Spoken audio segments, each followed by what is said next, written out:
आसीन हमारे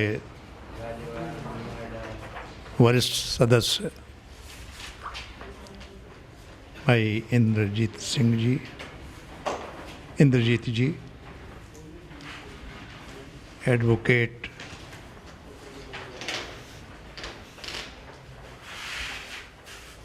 कंसोर्टिया जी,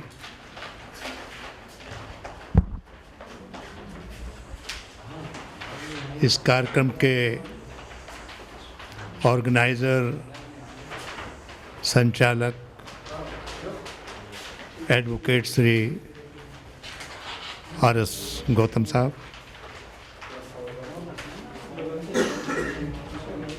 Rajveer Singh ji chief engineer रहे जो द्वारका से आए, समिति है विजयनगर में, उसके हम अपने ऑफिस में करना देंगे। नहीं, बिल्कुल सतपाल सिंह जी, सुनील भारती जी एडवोकेट,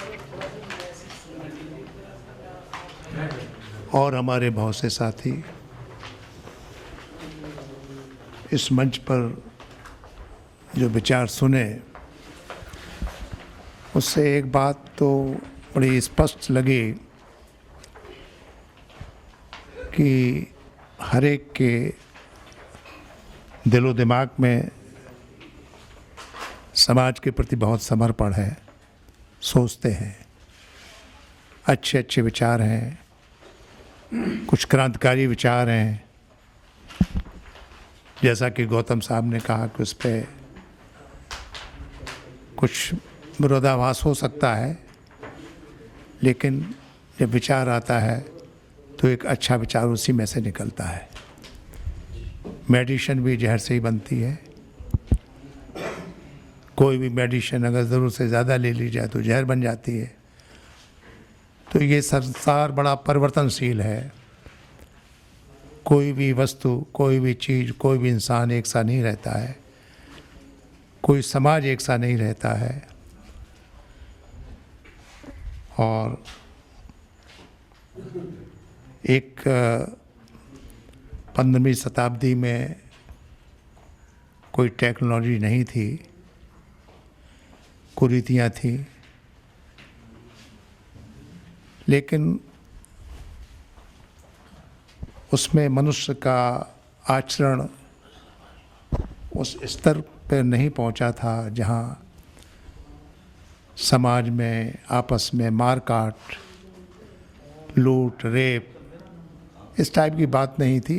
लेकिन मानवीय तौर से कुछ ऊंच नीच था जिसका रहीम ने वर्णन किया, कबीर ने वर्णन किया, गुरु नानक ने वर्णन किया, रास्ता सुझाया।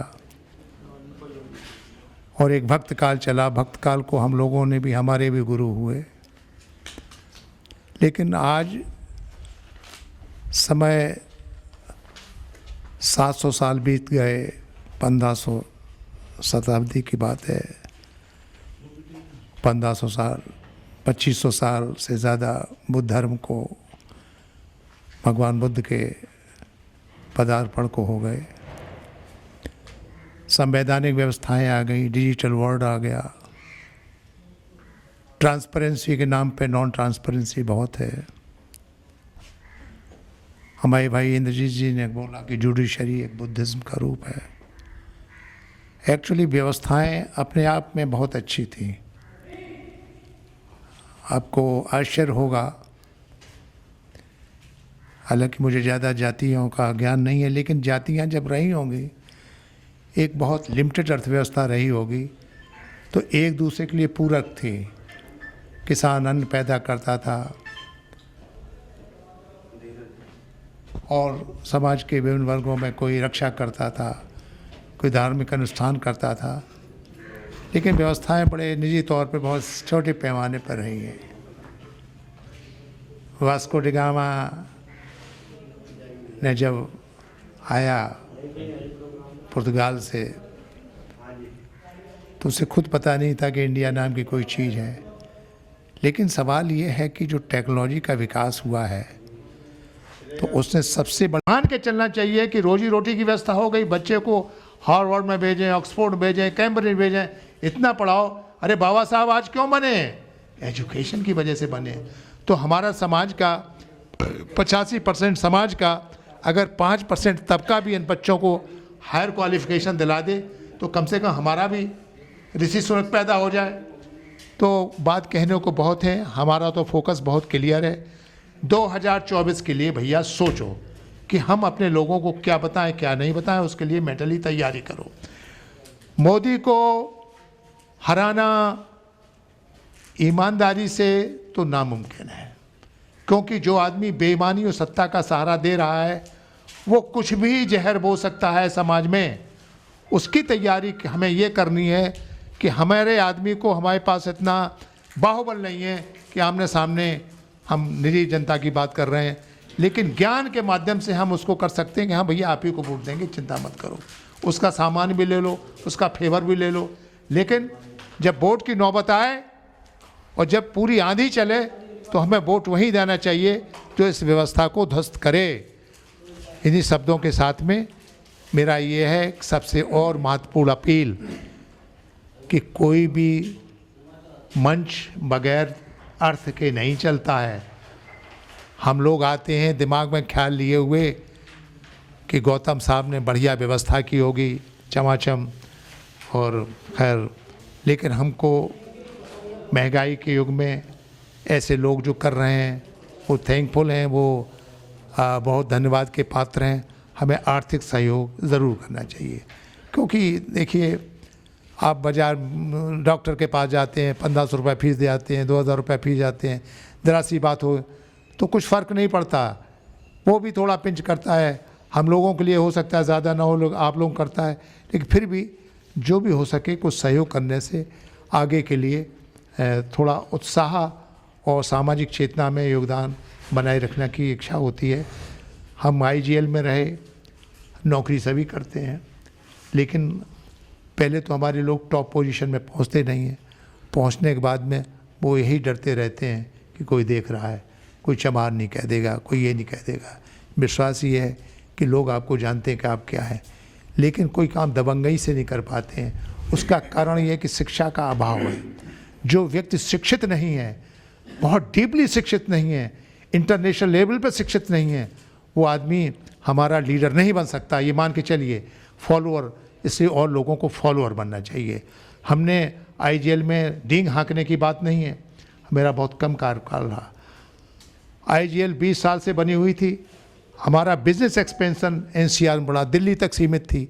हम उसको ग्रेटर नोएडा, गाज़ियाबाद में अडानी जैसे लोगों से मिल के लाए।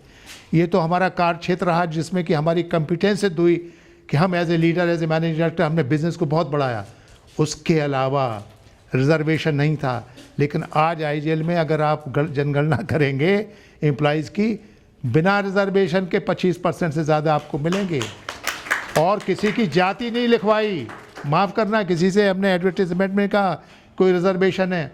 हम एक फॉर्मेट भरवाते थे कि आपकी बैकग्राउंड क्या है, इंटरव्यूज़ होते थे। हम बोर्ड में भी कभी नहीं रहते थे, लेकिन हम बैकग्राउंड का अध्ययन करते थे, कौन कहाँ का आया। आज की तारीख में हमारी 1000 रेगुलर एम्प्लॉइज़ ऑर्गेनाइजेशन में कम से कम 200 लोग आपके रेगुलर जॉब पा रहे हैं, जो कि 50,000 से लेकर 2-2.5 लाख रुपया पर मंथ की नौकरी पा रहे हैं। और कॉन्ट्रैक्ट में हज़ारों लड़के, CNG 700 CNG स्टेशन दिल्ली में किसी भी जगह जाएंगे, 50-60 लड़के काम कर रहे हैं, उसमें आपको 20 लड़के शेड्यूल कास्ट के, OBC के या माइनॉरिटीज़ के मिल जाएंगे। हमने कोई प्रचार नहीं किया, हमने कोई कॉलम नहीं भरवाया, और किसी दाले ने ये नहीं कहा कि MD साहब ने किसी का एक पैसा खाया। नहीं तो हम भी, हमारे आने वाले जो MDs थे CBI के घेरे में जेल में रहे, हमें आने वाले रहे। तो सवाल ये है कि इतनी पावर्स होती हैं, लेकिन पावर्स वो होती है जो लोक हित में, अपने लोगों के हित में, वहाँ हित ना भूलो, तब तो वो पावर है। बाबा साहब ने क्या किया? यही तो किया। 16 लोगों को बाहर भेजा था बाबा साहब ने PhD वगैरह करने के लिए, जो सभी जाके मिनिस्टर बने। आई थिंक आज की पीढ़ी को तो याद ही नहीं होगा। 16 लोग भेजे थे, जिसमें डॉक्टर सीताराम और वो हम भी, मतलब सभी मिनिस्टर बने मन, इसलिए कि भाई ये लोग जाके समाज में चेतना फैलाएंगे, अपना भला नहीं करेंगे। तो सवाल ये है कि हमारे जो ऑफिसर्स हैं, मैं कहता हूँ कावर्ड है, कावर्ड। 10% सही है, 90% कावर्ड है। उनको हमेशा अपने ऊपर कॉन्फिडेंस ही नहीं रहता है, ये बात सही है। कॉन्फिडेंस ही नहीं रहता है। गरीब आदमी आ जाएगा उनको इंसल्ट होती है।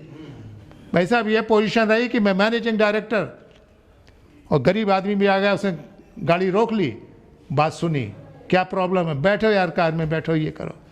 और जनरल के होते हुए भी कभी किसी ने उंगली नहीं उठाई। क्या मिनिस्ट्री, क्या प्रेसिडेंट हाउस, क्या ये। लोग कहते हैं आप पंडित हैं। व्हाट पंडित? मैं शेड्यूल कास्ट हूँ भाई। तो लोगों को सेक्रेटरीज कहते हैं कि शेड्यूल कास्ट को चांस कैसे मिल गया? इसलिए कि एक शेड्यूल कास्ट और था गैस अथॉरिटी ऑफ इंडिया में, जो कि डायरेक्टर था साउथ का, और उसने हमको चांस दिया, और हमने उस चांस को जस्टिफाई करने के लिए ये बिजनेस तो चौगुना किया ही, अपने लोगों को भी सम्मान का स्थान दिया। अगर हर एक लोग यही करने लगे तो अच्छा हो जाएगा। अभी भी आप समझिए कि मेरे पास 1 दर्जन कॉल आते रहते हैं, लेकिन मैं निराश नहीं करता हूँ। मैं केवल राह बताता हूँ, बेटा ये ऐसा करो, ऐसा करो। आज लोग इंसल्ट समझते हैं, अरे भाई हम तुम्हें एंटरटेन कर लेंगे तो हमें इज्जत कौन करेगा? हम वो नहीं यार, कुछ नहीं, यू आर नथिंग। लोग तो इतने बड़े बड़े लोग हैं, इतने बड़े बड़े लोग हैं जिनकी आप कल्पना नहीं कर सकते। आपने मूवमेंट ही नहीं किया। तो नटसेल में अपनी बात को ख़त्म करते हुए, भाई गौतम साहब के इस फ्रंट को जब भी आयोजन हो तो मान के चलें कि हम भाग तो लेंगे, कुछ अर्थ मुद्रा भी देंगे, जिससे कि आगे प्रोग्राम को आयोजन करें। और जो इसमें इनके जुड़े हुए हैं चैनल से, और जो भी ऐसे आयोजनों के बारे में सूचना पाते हैं, और लोगों को सूचित करके लाया करें।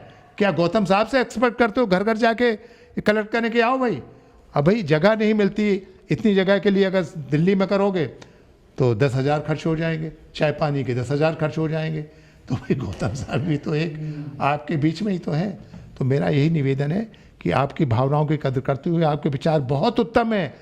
आपने सही कहा कि इम्प्लीमेंटेशन नहीं हो पा रहा है, तो लेट अस इम्प्लीमेंट। आप एक फ्रंट बनाएं, एक पार्टी बनाएं, सब पार्टियां बनाएं, लेकिन जुड़ें उससे जो दुश्मन को, पॉलिटिकल दुश्मन को हरा सके। अगर वो नहीं करेंगे, अब जैसे मैं आपका कमेंट कर देता हूँ, हालांकि मेरा व्यक्तिगत नहीं है, बावन में शाम जी हैं, पिछले 20 साल से चला रहे हैं। अरे क्या उसका आउटपुट आ रहा है? 40 साल से क्या आउटपुट आ रहा है? और लोग भीड़ जुट जाती है। अरे बेवकूफ़ों से पूछो कि इस आदमी ने क्या रिजल्ट दिया है। इसलिए रिजल्ट नहीं दिया है क्योंकि ये बार्गेन करता है। अगर हमारा पॉलिटिकल अपोनेंट बीजेपी है तो अपने समर्थकों को कहें कि यहाँ जाना है तुम्हें, वो कहता है जब तक बुला के न पूछे तब तक जाना नहीं। तो जब तक ईगो रहेगी तो क्या समाज का भला करोगे? अरे बाबा साहब ने क्या किया, ये मानते हुए कि कांग्रेस ने हमारा भला नहीं किया, लेकिन इस प्लेटफॉर्म से हमारा भला हो सकता है, तो उसमें लॉ मिनिस्टर बने, संविधान बनाया, बल्कि पूना पैक्ट भी इसलिए किया कि हमारे लोग सुरक्षित रहें। तो आदमी को रिजिड नहीं होना चाहिए, जैसे मायावती रिजिड है। हो सकता है कि कुछ मजबूरियां हों, भाई सरकार तो बहुत दुश्मन सरकार है ना, ब्लैकमेलिंग सरकार है, फाइलों को रखी है। लेकिन जब वो समय आया, इलेक्शन डिक्लेयर हो जाए, है ना, और आचार संहिता लग जाए, तो फटाक दे चल के उस फ्रंट में जाना चाहिए जो बीजेपी को हरा सके। लेकिन इसमें भी बड़ा डाउट है।